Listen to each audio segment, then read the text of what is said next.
Hello and welcome to our episode on hypoarousal. The other week we were talking about hyperarousal, and this week we're going to talk about what the opposite of that is.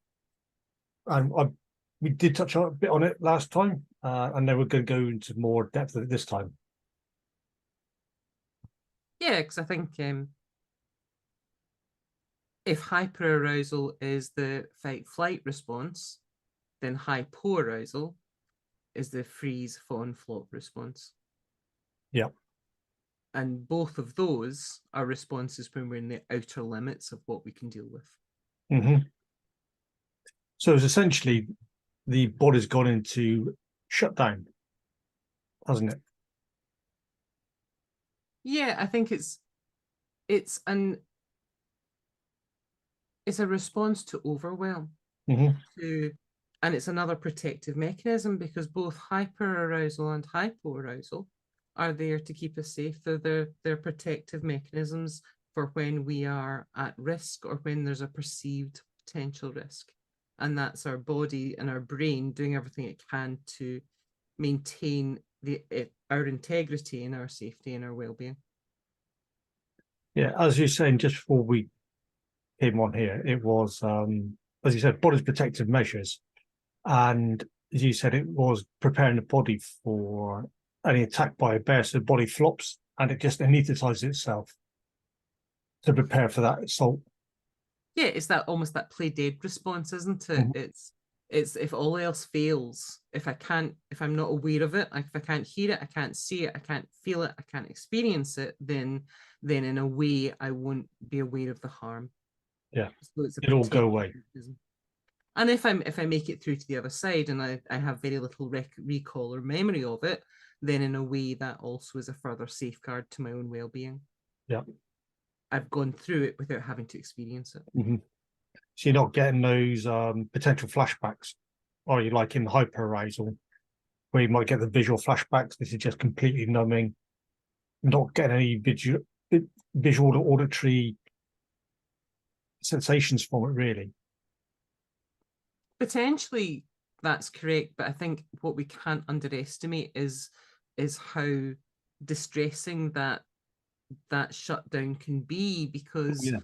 while it's essential at the point of origination in terms of protecting us and keeping our integrity safe, if that continues beyond that point of origination Mm-hmm. and it starts to kind of bleed into our day-to-day lives when we least expect it, because maybe we are being triggered by something that our brain perceives as similar to, then that becomes something that's really difficult for us and can be really quite confusing for us to manage.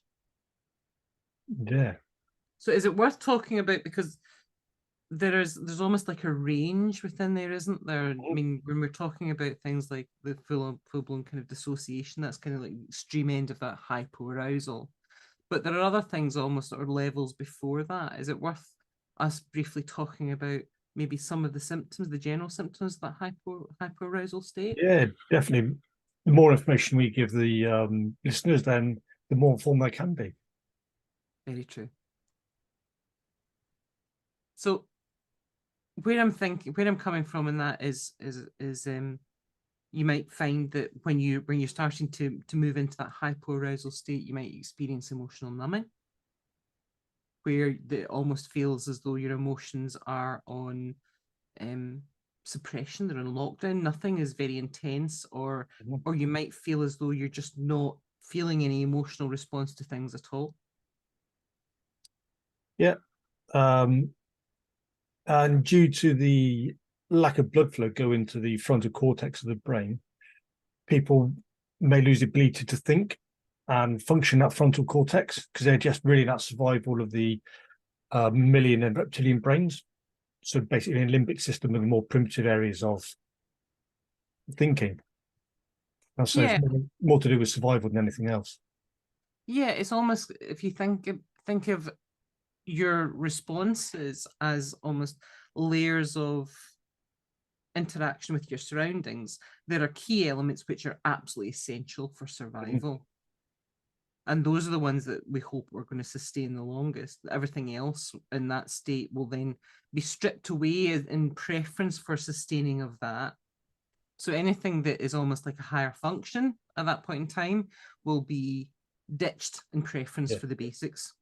So that means, for instance, things like decision making, you might find becomes much more difficult because your logical processing of information slows down. Your ability to take on complex concepts or think or problem solve becomes much slower, much more suppressed. Yeah, and that will go along with that lack of thinking is if you're not digesting food properly, so you get slower digestion, that can lead to lower energy and then lowering up blood pressure as well. So you're not fully energized, feeling good about yourself. Yeah, that means then that there's a knock-on impact of that. If everything's slowing down, then that means that can result in increased feelings of exhaustion. So you just are tired. There's almost like a sedative effect that your body and your brain is having on you. Yeah. And when the digestive system slows down, that means that all the nutrients, the vitamins that you actually need in terms of that are also impacted. So your ability to process that, to get that, becomes impacted. You might find, for instance, that your appetite is really suppressed as well. So that the urge to do these things is lessened as well. Your interactions with your everyday activity becomes much lessened. Yeah, so physical lethargy, really, Ali, is what you're saying, I think. Physical and mental lethargy. Yeah. It's, and quite often people will have that that diagnosis of depression. I'm depressed. I'm feeling really down. Yeah. And when they say I'm feeling down, there's a literalness about that. They are feeling down. Yeah, Everything is down. Everything is suppressed. That fits really, really well. Our emotions are down. Our responses are down. Our ability for decision making is down. Yeah, well, if we were feeling up, then we wouldn't be feeling down, would we? It'd be the complete opposite. We'd be quite happy with ourselves. We'd be in a better place of thinking if we were feeling up. Would we not? Yeah. I know it's stating the bloody obvious, but yeah, but you do have a talent for it. I know, thank you. Yeah. But I think sometimes I think we underestimate the impact that has on us. Yeah. So, for instance, I know at points where I have been under a huge amount of pressure in my life, where I've felt very overwhelmed, then even the simple tasks become incredibly difficult because the effort it takes to do that when all of your systems are down is tenfold. Even decisions about what you're going to have for dinner, are you going to eat that day, become really difficult for us to navigate because everything is so suppressed. Absolutely. I got diagnosed with clinical depression a good few years ago now, and I was sent a form through. Mentally, it just seems so simple to fill it out. Just couldn't comprehend or work out how to do it, and it's just like it's just far, far too much. Well, similarly, I remember going through a period in my life where there was a relocation, there was a house sale, there was a relationship breakup, and little things, little decisions, simple decisions that normally on a day-to-day basis I'd have done without even thinking about, within split seconds I'd have been capable of, became roadblocks that I couldn't get past. Yeah. Because I just didn't have the capacity at that point to process that on top of everything else and what I was feeling and experiencing at that point in time. I had just shut down. Yeah. What took you, or how did you manage to get over that from being that state to more of a useful state for yourself? Well, that's about chunking things down into smaller elements, so that if a task in itself is too big, then I would break it down into component parts until I found a part that was small enough for me to action. Yeah. That I could process, that I could make a decision about. And if I couldn't, then actually I would take that task, and I developed what I would refer to as my kitchen table method of dealing with things, because very literally I was doing almost like doing a house clearance, preparing a house for sale, etc. And as I was coming across things that I was having to make decisions about, whether you keep, whether you ditch, whether you recycle, whether you sell, whether you pass on to someone else or whatever, I would get roadblocked on it. I couldn't make a decision over what or where I did this or put this thing. So I would put it in the kitchen table.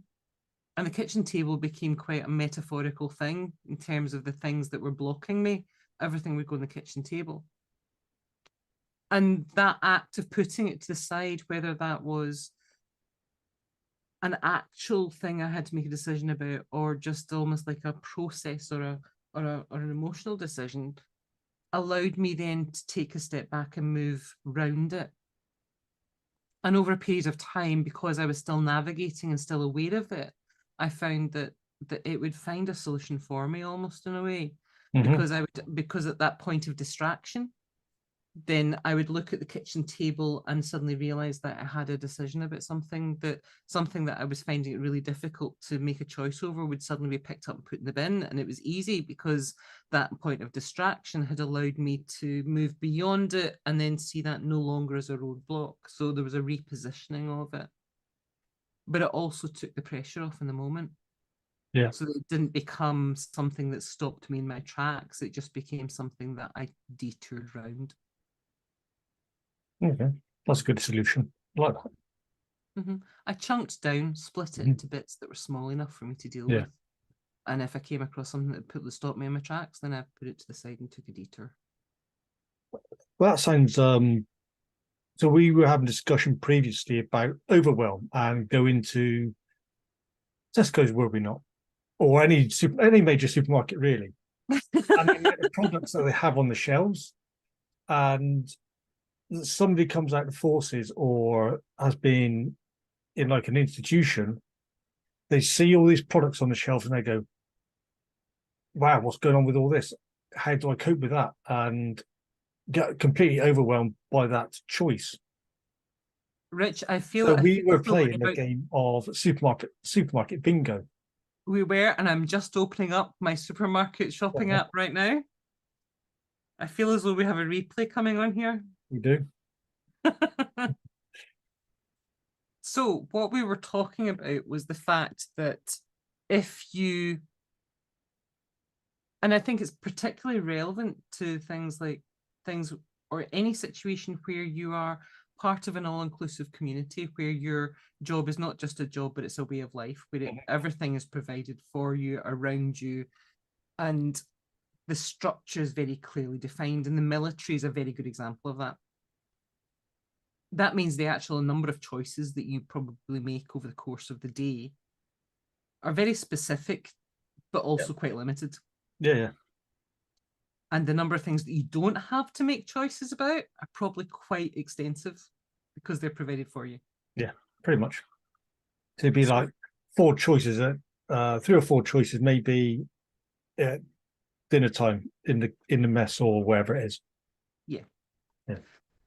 So then you find yourself in a big supermarket with the instruction to pick up something for dinner. So how many choices in this large supermarket that I do online shopping occasionally with, and I'm not going to name one, but it's a very big one with the sort of blue and red logo. Yeah. How many choices do you think I've got coming up when I type in chicken? I'm going with 150. 690. Right. What would you like with your chicken? Shall we go for chips? I'll go for chips. Right. There's got to be at least 30. 105. Fine.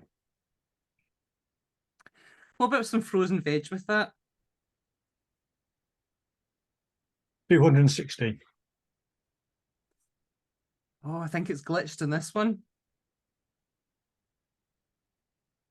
Because frozen vegetables is only come up with 5, and I know there's a lot more than that. Hang on a minute.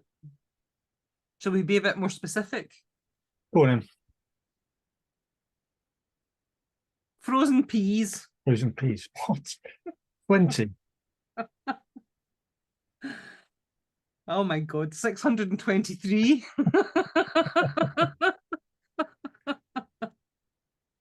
Mhm. And the final one.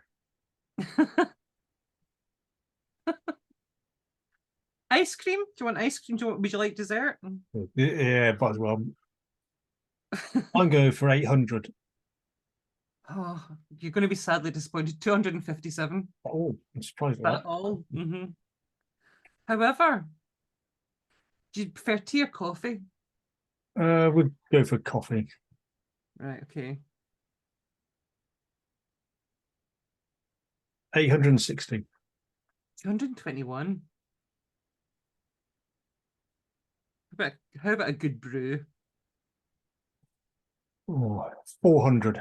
133. Is that all? Uh-huh.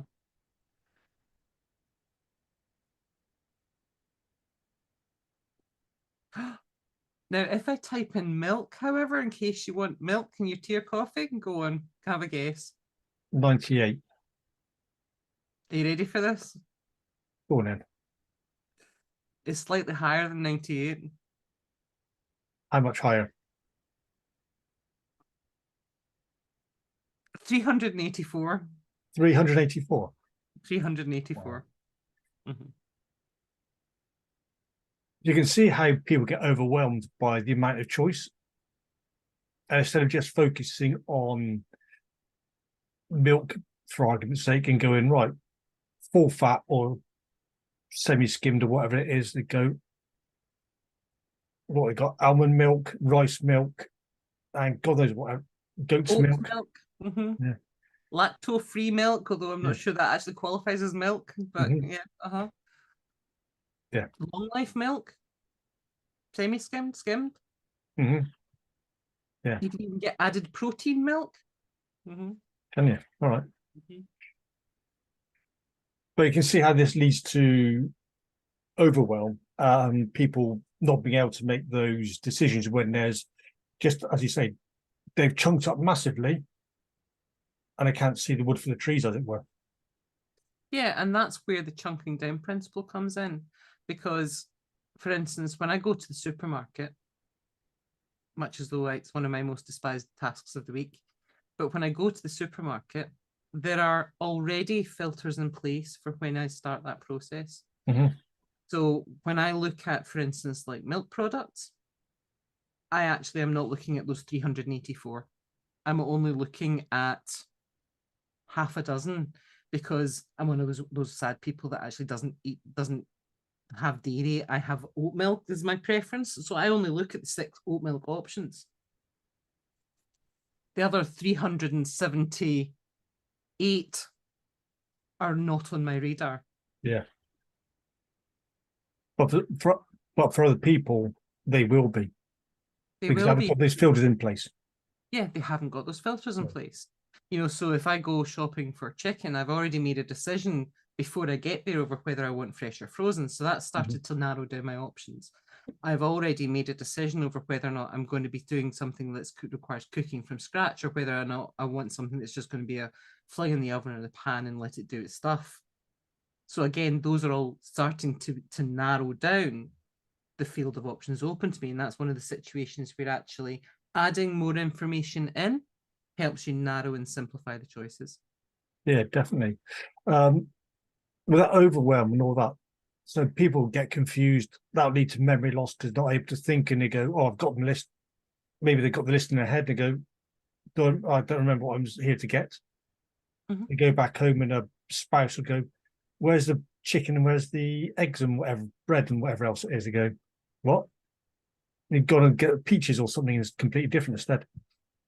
Yeah, or they might find that they actually get to the supermarket, you get within 3 feet of the front doors, and it's just too much. Yeah. It's just the total overwhelm. You find that it either spikes you into that hyperarousal state of anxiety, or it gets to the point of hypoarousal, which is what we're talking about today, where actually, as you say, the decision making slows down, becomes impossible, your brain shuts down and says, you know what, there's just too many options here, so let's just not.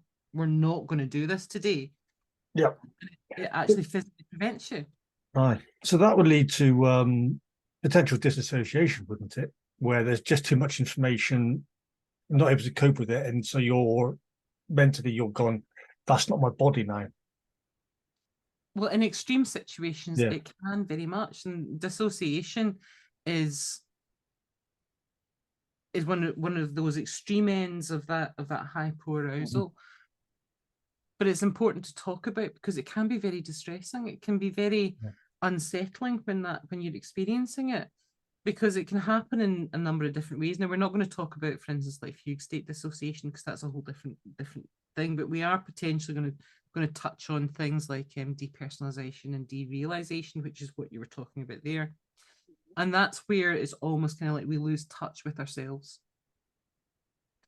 We lose touch with our sense of self. We don't recognize our own thinking, our own actions. It's almost like we're operating outside of ourselves. Like we are on the outside of a bubble, looking in, observing ourselves. And there's a distance between what we perceive ourselves as doing and our engagement with it. It's like there's the separation where we're almost acting separately from the person or version of ourselves that's actually doing the do.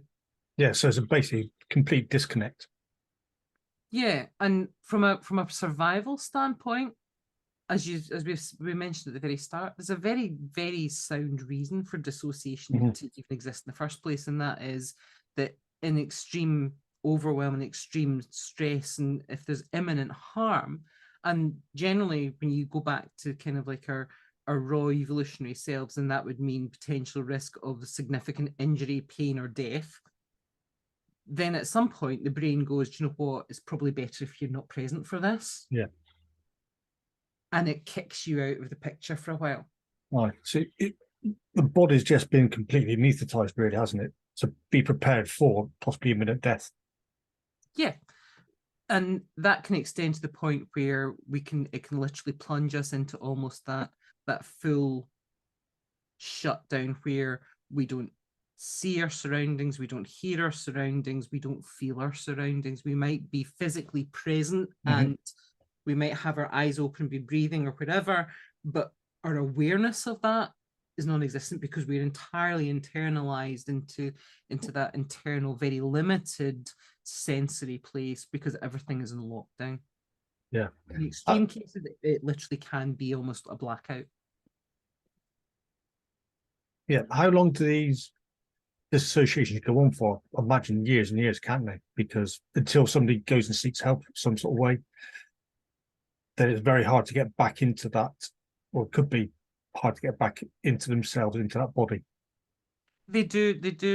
I think it's one of those things that I would always recommend that you talk to somebody about. You make them aware that you're experiencing this, because this is something that needs support. You need support and assistance with in addressing that. That dissociation, it's very common, for instance, where you have maybe prolonged exposure to things like gaslighting. You see it a lot in things like cult behaviours. You see it a lot in extreme trauma, where maybe the situation has been really overwhelming. There's been extreme violence, pain, dissociation, that sort of piece. All of those make sense in terms of that response. In terms of things like the gaslighting, the maybe where you've got coercive control, or where you have things like that cult type experience, that's there because it's almost as if you've literally gone through an experience where people have repeatedly told you that what you think is wrong, that what you're experiencing is wrong, that what you are believing is wrong, that what your lived experience in that moment is wrong. And as a result, it's almost pushed that wedge between you and your experience, and that wedge has got wider and wider and wider until the point where you no longer recognize that it's that's part of you. And what goes along with that gaslighting is the love bombing as well. So people get that high of feeling really wanted, feeling needed. then they get that low of being told they're completely worthless or disregarded in some way. And then Well, they get bombed again. So they get that cycle of the up and down, and they don't know where to stand. there can be in Yeah. terms of that, and I'm just wondering if that's almost like a whole different episode that we do in terms of that cycle, because that's quite a complex linkage there, and there's a huge amount that goes on in terms of the impact on the individual. There's a whole element in terms of trauma bonding within there as well, because that triggers a whole host of physiological responses that become habitual, cyclical, and to a certain extent almost addictive in their hit, and one of those being that dopamine hit within that. But in terms of that disassociation,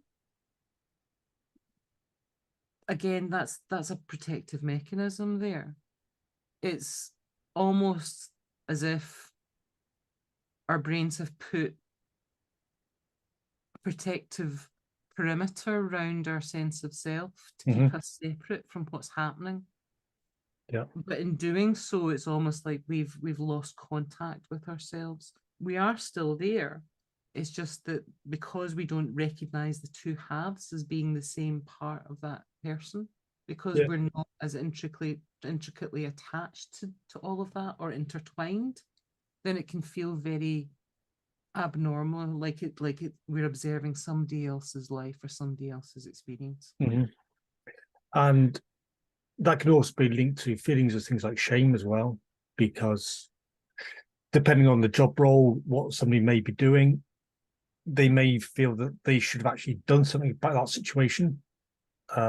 Maybe some guy who's 6'4", good 18 stone, and he gets attacked or assaulted and beaten up by somebody who's 4'5", and they may feel shame and guilt about all that, and then disassociate in that way as well. Yeah, and there's quite often that point of disassociation or dissociation will be linked to, and that comes down to that kind of initiating moment. And it can either be a one-off event that's pushed you into that response, that defense response, because it is a defense response, or it can be a sequence of events that have gradually, as I said, created that wedge that's got wider and wider and wider until where you don't recognize. So either of those are both viable options. In terms of that almost the initial instigating event where it's a one-off, then that's literally where your brain has probably at some point taken the decision that it's best that you play dead. That's where you're straight into the flop almost response, where it's been in your best interest not to remember, recall, experience, visualize, feel any of what's going around about you. So let you down. And the other side of things, that it could be that somebody's started breaching somebody else's boundaries very slowly, and then start increasing that boundary breach, and then make it more and more of a breach, like as you said, like that big wedge, where it just gets, you're so used to that situation, you think it's quote unquote normal, and it clearly isn't. That comes down to the I think you and I have had these conversations before, Rich. It's where we have an experience that becomes so prevalent within our life that over a period of time we cease to recognize that it isn't standard. We start to then process that as part of our normal, so that it's almost like we become nose blind to our emotional state. And in doing so, we stop recognizing what we're actually emotionally experiencing or not experiencing. Would you mind explaining nose blind to people if they've never heard that term before? So nose blind is that simple, lovely fact that your nose only smells or recognizes or flags new smells. And that's because if it flagged and processed and made you aware of every single scent that you came across every second of every day, you would be in sensory overwhelm with the sheer volume of them. That's why over a period of time, we don't smell our favorite scents if we wear them a lot, whether that's aftershave or perfume or body moisturizers or whatever, your favorite soap. We become blind to that scent because it becomes part of our normal template that needs no notice or obvious processing. So we become nose blind. To put it bluntly, that's why when somebody farts, we always notice, because that's unusual. It's introduced into the surroundings, and we're immediately aware that that's different. Oh yeah, depends if it's silent. Well, yeah. But even then. Because it's immediately out of pattern. So if you think about it, if we apply that concept of nose blind to other senses, it applies equally to that as well. Yeah. And one of those is our emotional engagement. We become emotionally blind to our own emotional state because we now no longer see that as different from, but part of our normal pattern. Yeah, absolutely. And we could end up with maladaptive or coping strategies. And these can range from a whole host of things like self-harming, which is maybe to make somebody feel alive and get back into their body from that disassociation. Well, if we're aware that there is a range, and quite often what goes with that dissociation of what can be so distressing is the awareness that we are not experiencing the wealth of emotions that we should, that we are aware of the dampening of our experience, numbness, the numbness of it, and we're recognizing that this isn't something that is normal. And while that can apply to all of our emotions, because if we're applying a filter, unfortunately, limiting our range of, as you say, limit our range of emotions. So you might just have a word for happy, sad, angry, and something else I can't think what it's top of my head. Instead of saying happy could be joyful, you could be feeling loved. Sadness, or angry could be raging, could be whatever else. You just express more and more about what that emotion is. Emotions come in a range, and they come in a range of intensity as well. But when we are experiencing the numbing, when we are experiencing that hypoarousal, that numbing is applied as a universal dampening. It's not selective. It doesn't apply to one emotion and not another. It's a blanket term that goes over the lot. Yeah. And that means then that all of our emotional repertoire and the array is dampened and downed and subdued. And that's the situation when it's very intense, when the numbing is really intense. Then that can be when we're aware of that, it can be distressing. For instance, that might be, for instance, where you're experiencing a point where you know you should feel sad, yet you can't express those emotions. You are numb to it. Where you know that you should be feeling really happy because this is something to celebrate that you're experiencing, yet you are numb to it. Yeah. And in those situations, then sometimes, yes, people revert to that self-harming because that's a means of feeling something when there's a total absence of anything. Yeah. And I think as well, when in that state of numbness, people aren't expressing any emotion, other people may see that as them being apathetic or not caring as well. So people can get, if they don't know someone's personal circumstances, they can then get that wrong message about who that person is and what they're about. Well, the other thing, which is sometimes also a big risk, is that they might actually underestimate the impact that's having and perceive you as being okay when you are very far from okay. Yeah. Because you are not experiencing or demonstrating these strong waves of emotion, they will assume that you are okay. And what they then may not recognize is that you're actually operating from that state of suppression. That you can appear to be very calm, very controlled, and very, very moderated, But actually, that's the issue. Yeah. That's the problem. Well, the classic examples are when somebody greets somebody and says, "Hey, how you doing?" And somebody will go, "Yeah, all right."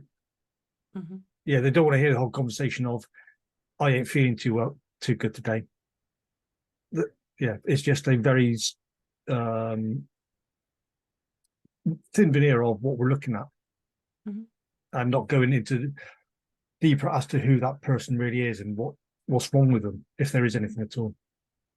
Well, the other thing sometimes, Rich, is that we actually stop recognizing it in ourselves as well, and that's also the risk. Mm-hmm. So that I remember a period in my life where I was very sad for a very long period of time, but it became to the point where I no longer recognized that I was sad. Yeah. I actually had no comprehension that this was what I was. And I remember on a rare occasion where somebody would make a comment and I would be in total denial about it because it didn't make sense to me. It's like, how can you possibly think that's the case? Because I had no longer any capacity to recognize that because it was so deeply imprinted into my pattern of normal that I didn't have the capacity to acknowledge that that was there. Yeah. So that became your normal. It was my normal. Yeah. That to me was not something of note or something of worth or something that was even out of place. And therefore, when somebody suggested that it was, I didn't recognize it. Mm-hmm. Yeah. So that in a way meant that, and that's quite common with that dissociation, with that numbing, with that hypoarousal is when it's sustained for a period of time, then it gets to the point where you can be at the point where you don't even recognize that in yourself because it's so deeply entrenched. It's almost like you've forgotten what anything else is. Mm-hmm. Because this is just it. Yeah. And that's where the feedback of others can sometimes feel even alienating also. Yeah, because people don't want to hear the truth, or a perceived truth. Well, I think sometimes also the other element is that in those situations we've maybe lost the capacity at that point in time to see anything else. Yeah. And it takes something quite startling to push us into a point where we are able to reassess and go, do you know what? Actually, this is an issue. Mm-hmm. Yeah. And sometimes it's when we stop feeling that way that we recognize that this has been very wrong for a very long period of time. Yeah.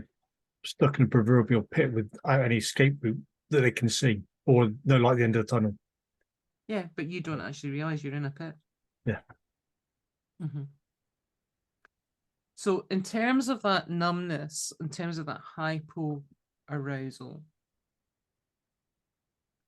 I suppose it comes back to that concept of, and we've used it repeatedly, is every response has a positive intention behind it.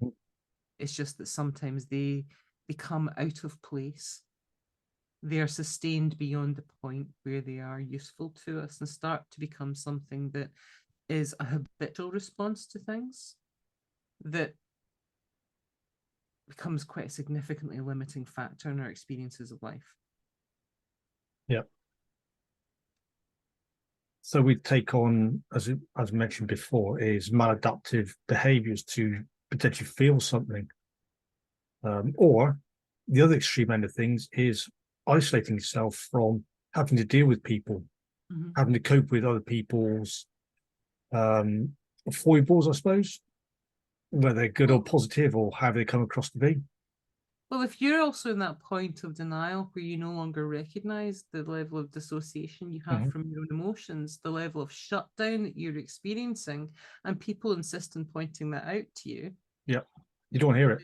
You don't want to hear it. No, you're not in a place where you can process that or believe it.